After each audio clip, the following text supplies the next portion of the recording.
Bonjour, nous voici de nouveau sur le plateau In Studio où nous partageons ensemble un moment pour apprendre à marcher en intimité avec Dieu car c'est dans le cœur de Dieu, c'est le désir de Dieu depuis le début des temps. C'est pour ça qu'il a créé l'homme, c'est pour ça que vous êtes ici sur cette terre pour marcher en relation intime avec un Père qui vous aime, qui vous adore, qui vous accepte et qui veut vous prendre dans ses bras. Mais on a vu que même depuis le début des temps, quand Adam a péché, l'homme a perdu cette capacité de pouvoir s'approcher du Père avec intimité et amour. Il avait peur, il avait honte, il était plein de culpabilité et un complexe d'infériorité qui l'empêchait, en fin de compte, de s'approcher très près de Dieu. Et au contraire, qu'est-ce que ça a fait? Vous vous rappelez Adam? Il s'est éloigné de Dieu et il a commencé à se cacher. C'est ce que l'homme a fait depuis le début. Et dans le cœur de Dieu, ça a été son but, son dessein, de pouvoir faire en sorte que l'homme n'ait plus peur de lui, que l'homme cherche à marcher avec lui, à s'approcher vers lui le plus près possible. Et on a vu que le seul moyen de restituer cette justice, cette intimité à l'homme, c'était de nous redonner notre justice en Christ. Christ est celui qui est devenu homme et qui était 100% Dieu, 100% homme, qui est venu sur la terre pour payer le prix pour tous nos péchés, afin que par son sang, nous puissions maintenant avoir le droit légal, en toute liberté, en toute assurance, de parler au Père, de nous approcher du trône de grâce pour lui parler, pour lui confier nos problèmes, nos peurs, pour lui confier notre cœur et pour l'écouter et parler avec lui, nous réjouir avec lui et avoir une relation d'intimité. Vous vous rappelez comme on a vu que Enoch marchait avec Dieu, Noé marchait avec Dieu, l'homme de temps en temps n'avait pas peur de Dieu et marchait avec lui. C'est à ça que nous pouvons aspirer. C'est notre droit légal maintenant en Jésus-Christ. Dieu nous a donné cette justice. Dieu nous a rendus justes et nous devons l'accepter. Voyez, pour marcher en intimité, nous devons accepter cette justice par la foi. Nous devons croire, comprendre que nous avons ce droit légal en Jésus-Christ de nous approcher comme si le péché n'avait jamais existé, en toute liberté, confiance et sans honte, sans se sentir inférieur, mais en sachant que tout comme Adam, Dieu nous fait confiance, Dieu nous aime, Dieu nous a confié son royaume, Dieu nous a donné toute son autorité. Amen. Et Dieu a les bras ouverts pour dire, voilà, le voile a été déchiré, je ne suis plus derrière le voile, dans l'arche de l'alliance. Maintenant, j'ai choisi de vivre dans votre cœur. Vous êtes le temple du Saint-Esprit. Et alors maintenant, on n'a même pas besoin de prier, de regarder en haut. On peut regarder comme ça en bas. Pourquoi? Parce que Dieu vit en nous. Et il est aussi près de nous que possible parce qu'il est en nous. Alléluia. Amen. Et ça, on doit l'accepter, voyez. C'est pour ça que Paul dit dans Romains 12, on doit être transformé par le renouvellement de notre âme. On doit être renouvelé, accepter que nous sommes maintenant non seulement justes, mais nous sommes la justice de Dieu. Amen. C'est notre droit. Et voyez, ce n'est pas la justice, ce n'est pas une maturité spirituelle. Ce n'est pas des degrés de justice. On va devenir de petit à petit juste. Non, la justice c'est tout ou rien. Vous êtes nés de nouveau juste. En fin de compte, la justice vient avec votre salut. Amen. Et vous avez reçu, comme je vous l'ai dit auparavant, l'ADN de Dieu. Vous êtes justice. Et écoutez-moi bien, pour certains, ça va être comme de la blasphème, du blasphème, je sais. Mais vous êtes la justice de Dieu, ça veut dire que vous êtes aussi juste que Jésus. Jésus est en vous, vous êtes la justice de Dieu en Jésus-Christ, vous êtes juste, aussi juste que Jésus. La Bible nous le dit dans 1 Jean 4, 17, tel que Jésus est, tel vous êtes, autant juste que Jésus. Et vous n'avez pas besoin d'attendre d'aller au ciel pour être juste. Vous êtes aussi juste maintenant que vous n'allez jamais l'être. Vous êtes aussi juste maintenant que vous allez être au ciel, amen, dans la présence de Dieu. 1 Jean 4, 17, il a dit tel que Jésus est, tel vous êtes, où? Dans ce monde.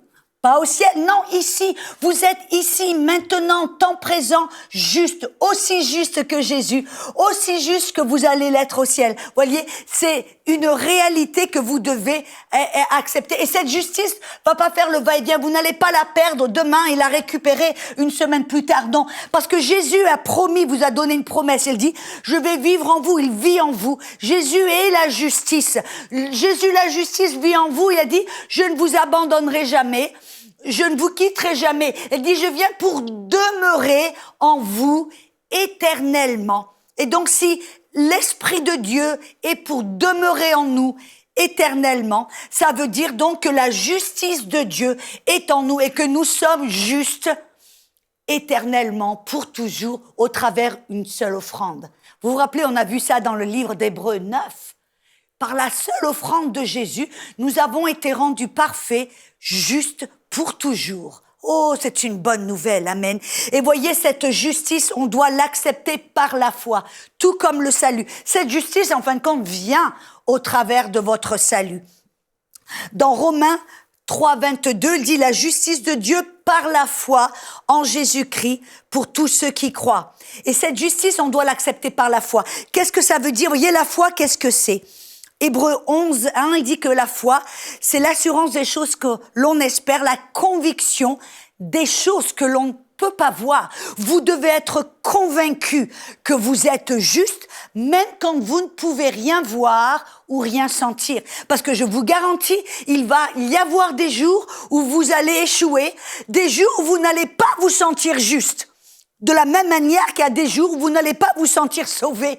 Mais vous savez que vous êtes sauvés parce que Romains 10, 9 a dit que quiconque croit que Jésus est mort, ressuscité des morts, sera sauvé. C'est votre conviction. Vous êtes convaincu, même quand vous échouez, même quand vous faites un péché, même quand vous faites quelque chose que vous n'auriez pas dû faire, eh bien, vous avez cette conviction que vous êtes sauvés, que le salut vous appartient. Alors, de la même manière, parce que la justice vous a été donnée, parce que vous avez été rendu juste au travers de cette nouvelle naissance, de la même manière, vous devez avoir la même conviction que je suis juste, même quand j'échoue, même quand je fais des choses que je n'aurais pas dû faire. Je dois avoir dans mon cœur cette conviction, je suis juste, je suis la justice de Dieu, j'ai le droit légal de m'approcher du Père pour lui parler, pour l'aimer, pour recevoir son amour, même quand j'ai fait des bêtises, même quand j'ai fait quelque chose que j'aurais pas dû faire. Voyez, vous marchez par la foi. Écoutez-moi bien. Oh là là là là, écoutez-moi bien. Quand vous avez échoué, que vous avez fait quelque chose que vous auriez pas dû faire, et que par la foi, vous choisissez de savoir et de croire que vous êtes juste, et que vous choisissez de vous approcher vers Dieu avec assurance, et de vous approcher vers Dieu avec confiance, en sachant qu'il vous aime, qu'il ne va jamais vous rejeter. C'est là que vous marchez par la foi. Et c'est là que vous êtes le plus agréable à Dieu. Pour certains d'entre vous, ça va vous péter les plombs. Pourquoi? Parce qu'on a l'impression que comment puis-je être agréable à Dieu quand j'ai fait une bêtise? Ce n'est pas votre actions qui sont agréables à Dieu, c'est votre foi qui vous rend agréable à Dieu, votre foi en Jésus-Christ, votre foi en ce que Jésus a fait sur la croix. Et quand vous faites une bêtise et que vous avez la confiance de vous approcher vers Papa intimement, avec joie et assurance, en disant « Oh, je t'aime Papa, désolé d'avoir fait cette bêtise, je t'aime Papa », et d'accepter son amour par la foi, alors c'est là que vous marchez par la foi et c'est là que vous faites preuve d'une plus grande foi. Parce que c'est facile, écoutez-moi bien, d'être intime avec Dieu, de vous approcher vers Dieu, de lui parler, de recevoir son amour quand tout va bien. Quand on a fait tout bien, on a lu notre Bible, quand on a jeûné, prié, alors oui, on peut s'approcher avec assurance. Mais quand on a fait des bêtises, qu'on se sent nul, qu'on se sent comme un échec, qu'on se sent minable, c'est là, mes amis, que vous allez faire d'une preuve d'une plus grande foi, quand vous allez oser vous approcher vers le Père et marcher avec lui intimement, voyez, sans honte, en disant « Papa, j'ai fait une bêtise, mais je sais que tu m'aimes. » Et voyez, c'est votre foi qui lui est agréable. Et Dieu, ça lui plaît quand il trouve quelqu'un qui n'a pas peur de s'approcher vers lui et de l'aimer, non sur la base de vos propres œuvres, de vos accomplissements, mais sur la base base de votre nature, de votre foi en Jésus-Christ, de votre nature. Vous voyez, c'est ce qui vous rend agréable à Dieu. C'est ça que Dieu regarde. Parce que, écoutez-moi bien, dans l'Ancien Testament, quand quelqu'un avait péché, qu'est-ce que Dieu leur a dit? Allez prendre un sacrifice, offrez le sacrifice. Le prêtre et le sacerdoce royal allaient inspecter le sacrifice, amener le sang du sacrifice devant Dieu. Et qu'est-ce que c'est que Dieu regardait? Qu'est-ce que c'est qui devait être inspecté? Le pécheur? La personne qui avait fait des erreurs? Non, c'était le sacrifice que Dieu regardait. C'était le sacrifice qui permettait à la personne de s'approcher vers Dieu. De la même manière, voyez, quand vous vous approchez de papa, même quand vous avez fait une erreur, ce n'est pas sur la base de ce que vous avez fait ou pas fait ou devrez faire ou vous auriez dû faire, mais vous vous approchez vers Dieu, papa céleste, sur la base du sacrifice de Dieu, du sang de Jésus qui est parfait. C'est ça que Dieu regarde. Amen. Et c'est ça qui vous donne cette assurance. C'est ça qui vous donne cette conviction. C'est ça qui vous donne ce droit légal de vous approcher de papa, d'avoir une relation avec Dieu. Même quand vous avez échoué, même quand vous vous sentez minable, vous avez cette conviction, je suis juste. Voyez, c'est pour ça que Paul nous dit, on doit apprendre à se revêtir de la cuirasse de la justice. Ça fait partie de notre armure. Voyez, dans Éphésiens 6, Paul dit « Revêtez-vous de cette armure ». Il parle de la ceinture de vérité. Ça veut dire qu'on doit vraiment s'approcher vers Dieu en vérité. Amen. Pas dans la fausseté, pas comme un hypocrite, pas dans la prétention d'être ce que l'on n'est pas. Non, on s'approche vers Dieu, on est saint de la vérité. C'est-à-dire qu'on est des personnes authentiques, des personnes véritables, des personnes qui marchent dans la vérité. Amen. On s'approche avec un cœur sincère et pur. Mais on protège. Pour avoir cette relation intime avec Dieu, on doit protéger notre cœur avec cette cuirasse de justice. Pourquoi? Écoutez-moi bien, la cuirasse, qu'est-ce que ça protégeait? Vous voyez, dans l'armure d'un soldat romain, il devait avoir se revêtir d'une armure. Et la cuirasse, qu'est-ce que ça protège en fin de compte? La cuirasse a protégé les organes vitaux, principalement le cœur. Et la cuirasse a protégé... Pour nous, qu'est-ce que ça veut dire? Ça veut dire que cette cuirasse de justice, la justice de Dieu, qui nous sommes en Christ, cette justice, ce droit légal, nous sommes innocents, justifiés, comme si le péché n'avait jamais existé. Cette justice... Oh, alléluia, ça protège notre cœur de tout sentiment de culpabilité, de condamnation. Parce que vous savez, une des stratégies du diable, c'est de vous condamner. C'est de vous faire sentir minable, de vous rabaisser, de vous faire en sorte que vous sentez... comment dire, vous n'êtes pas qualifié, vous ne pouvez pas, vous n'avez pas le droit. Comment oses-tu t'approcher de Dieu? Comment oses-tu lui parler? T'as pas honte? Non, t'es minable. Regarde ce que tu as fait. Voyez, le diable va vous condamner, le diable va vous faire sentir disqualifié, le diable va vous faire, comme Adam, va faire en sorte que vous allez vouloir vous éloigner de Dieu. Moi, je me rappelle quand j'étais toute jeune dans le Seigneur, et que j'ai fait quelque chose que je ne pensais jamais que j'allais faire. Ce jour-là, c'était dimanche. Amen. C'était le samedi soir, j'avais fait quelque chose que j'aurais pas dû faire. Me regardez pas d'une manière si innocente parce que vous avez tous fait certaines choses. Mais alors ce samedi soir, je me suis sentie tellement minable que quand le dimanche matin est venu, tout en moi me disait « Va pas à l'église, t'as pas honte, t'es minable, regarde ce que t'as fait. Arrête-toi, tu peux pas aller à l'église, tu peux pas aller louer le Seigneur. » Bref, mais merci Seigneur, j'ai dit non, je vais à l'église. Je suis allée à l'église, mais vous savez, je me suis assis au dernier rang de l'église. D'habitude, je suis toujours au premier rang. J'aime être au premier rang et écouter, parce que je veux être aussi près possible de la parole et sans que rien ne puisse me distraire. Ce jour-là, j'étais au fin fond de l'église. Pourquoi? Comme Adam, voyez, je n'avais pas compris ma justice encore. Je ne savais pas que j'avais le droit, même quand j'échoue, même quand je me sens minable, par la foi, de m'approcher vers Dieu avec assurance, avec confiance, en sachant que Dieu m'aime, que je lui suis agréable par la foi et que Dieu me reçoit, m'aide et me dit « Ma chérie, te fais pas de soucis, viens ». Commençons à se parler, parce que c'est dans sa présence que je retrouve la force. C'est dans sa présence que je retrouve la force. C'est dans sa présence que je peux vaincre les problèmes. Amen. Alléluia. Et donc, on doit se protéger notre cœur de tous ces sentiments de culpabilité et de complexe d'infériorité, toute cette condamnation qui va essayer de nous faire couler, de nous faire nous éloigner de Dieu. On doit le faire par la foi, revêtir notre cœur de la cuirasse de justice. Amen. Et comment est-ce qu'on se revêt de cette cuirasse?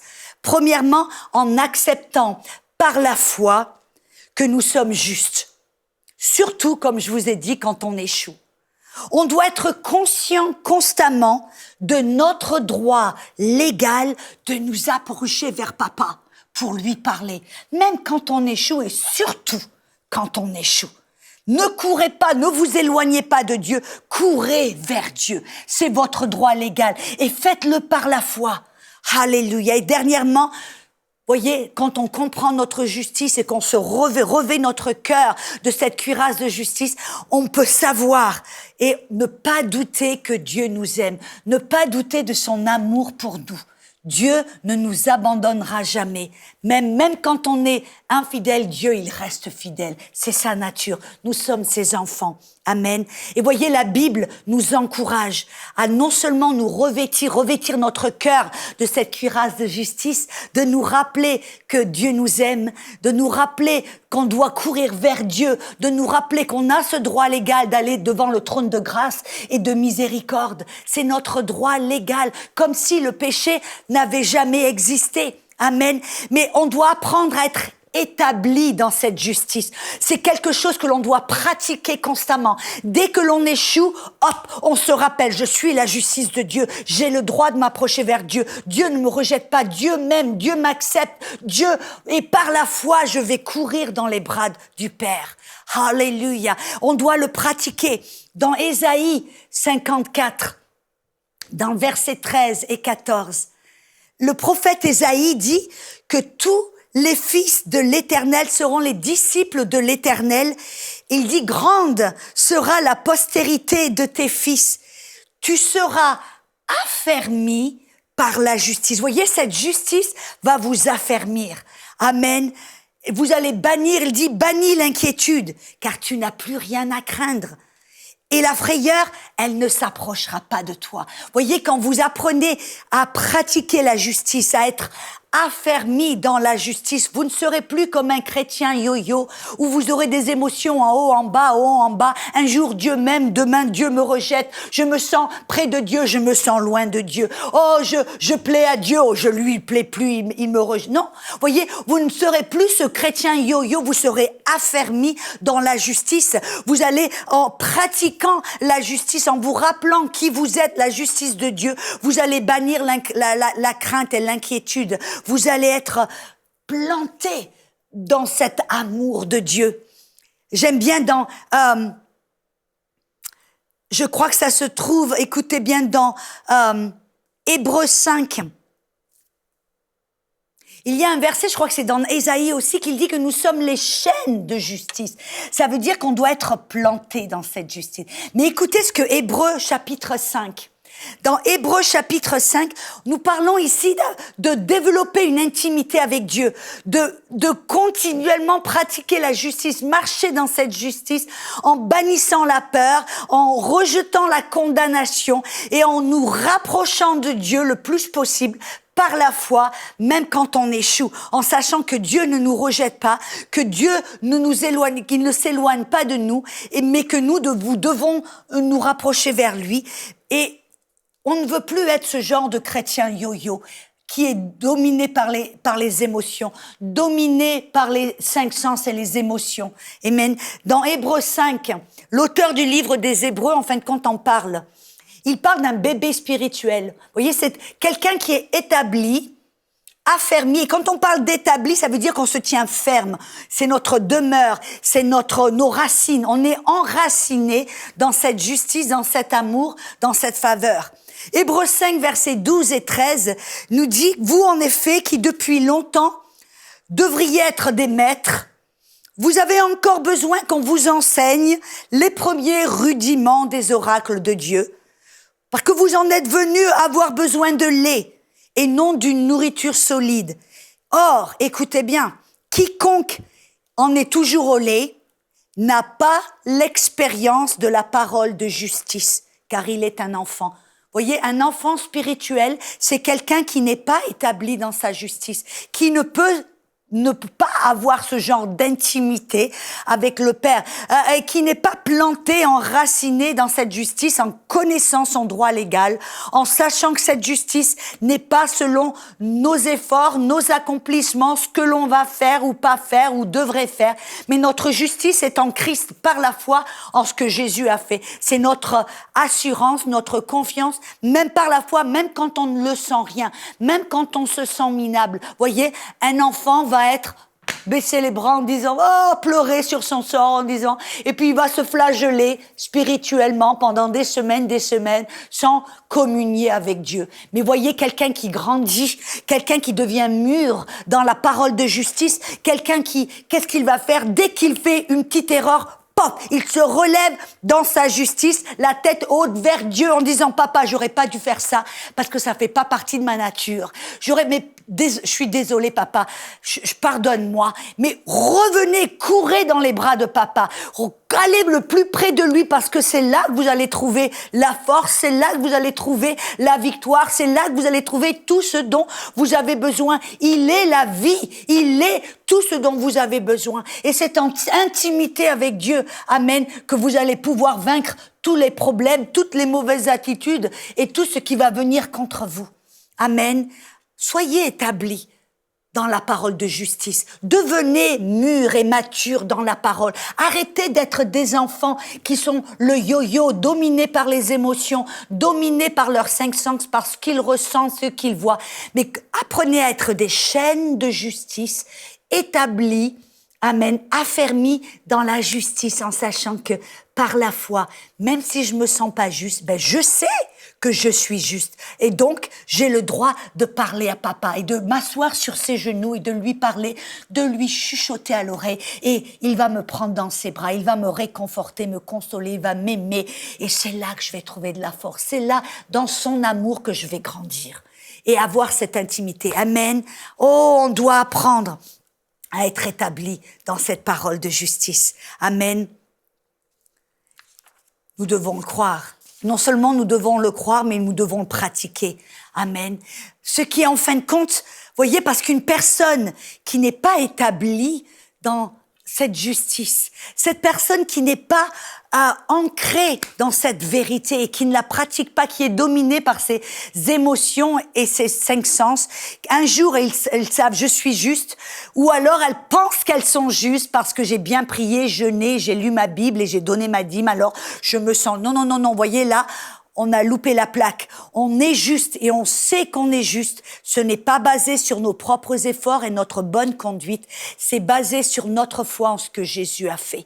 Et quand on arrive à ce point où on n'est plus déstabilisé par nos erreurs ou plus déstabilisé par ce que le diable essaie de faire, de nous déstabiliser, de nous condamner, on peut vite rejeter ces condamnations. On peut vite rejeter ces mensonges du diable qui va essayer de nous convaincre qu'on est minable, on n'a pas le droit de parler à Dieu, qu'on doit s'éloigner, partir et arrêter, jeter l'éponge et c'est tout. Non, on apprend à reconnaître la vérité qui est la parole de justice et le mensonge du diable et à rester établi dans la vérité, dans cette justice, dans notre droit légal en Jésus. Amen. Mais quelqu'un qui ne fait pas cela, on a vu que c'est comme un enfant qui boit du lait, qui n'est pas établi dans la justice, qui ne marche pas par la foi, en fin de compte, comme un bébé. Mais qu'est-ce que ça va faire, en fin de compte, une personne comme ça qui ne se voit pas dans sa justice, qui ne se voit pas la justice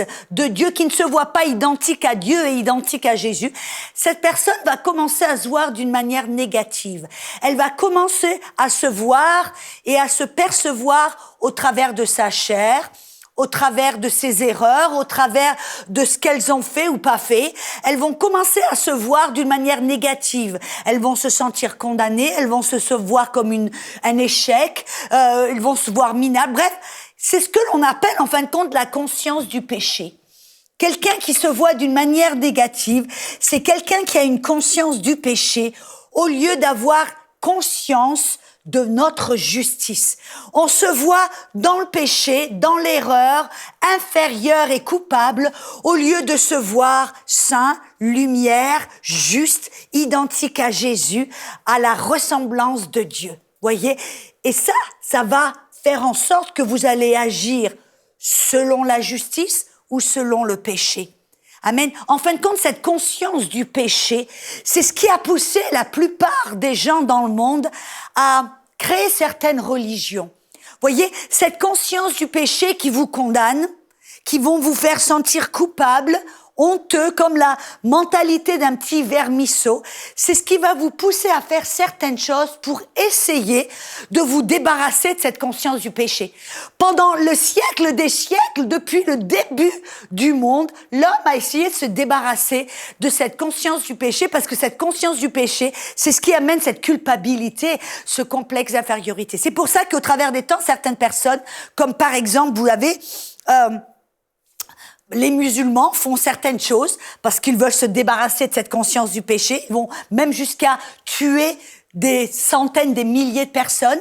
Ils sont poussés par cette culpabilité, cette conscience du péché, qui fait en sorte qu'ils veulent atteindre, mériter la justice. Et ils y vont jusqu'à tuer d'autres personnes pour plaire à Dieu, pour obtenir quelque chose de la part des dieux. On voit aussi, par exemple, moi je me rappelle, mon papa vient de la Corse, et je me rappelais quand j'étais toute gamine, j'entendais toujours, il parlait toujours du catenaccio. C'était des gens qui étaient tellement sous le fardeau de cette culpabilité qu'il y avait ce que l'on appelle des crucifixions modernes. Des gens qui étaient sous le joug de cette conscience du péché, de cette culpabilité, qu'ils choisissaient de se faire crucifier pour payer pour leur péché, pour se débarrasser de cette culpabilité. Amen. Et on voit au travers des temps, il y a certaines religions qui vont dire, si vous me donnez de l'argent, on va faire une prière pour vous et Dieu va vous pardonner. Voyez, ou si vous faites ceci, vous faites cela. Par exemple, en Inde, il y en a certains, ils vont jusqu'à marcher pendant des dizaines de kilomètres à genoux sur du verre cassé. Quoi? Motivé par cette culpabilité, par cette conscience du péché. Voyez, depuis le début des temps, l'homme a essayé de se débarrasser de cette culpabilité, en essayant de se débarrasser de cette conscience du péché, en faisant quelque chose. Amen. Mais alors, le problème, c'est que dans le corps du Christ, dans l'Église, on a des chrétiens qui ont toujours cette mentalité. Des chrétiens qui aussi sont sous ce fardeau de culpabilité, d'indignité, de complexe d'infériorité. Amen. On en trouve même dans l'Église.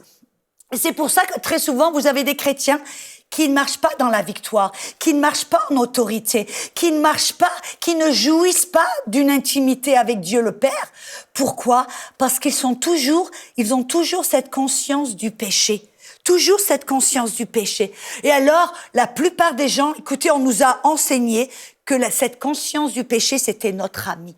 On doit se concentrer sur notre péché. On doit se décortiquer. On doit être dans l'introspective, se regarder, s'examiner, regarder tous nos petits défauts, nos échecs, nos erreurs, nos petits péchés. Et c'est là que vous allez arriver à ne plus pécher. C'est là que vous n'allez plus vous sentir coupable. Alors on va voir que tout au contraire, ça c'est une recette pour l'échec. Et nous allons voir la session suivante, comment vaincre le péché, comment être libéré du péché, comment en nous débarrassant de cette conscience du péché. Et comment est-ce qu'on peut le faire? Amen. Revenez la prochaine session ensemble. Cette émission est rendue possible grâce au précieux soutien des partenaires d'Enseigne-moi Canal International. Retrouvez tous nos programmes sur emcitv.com.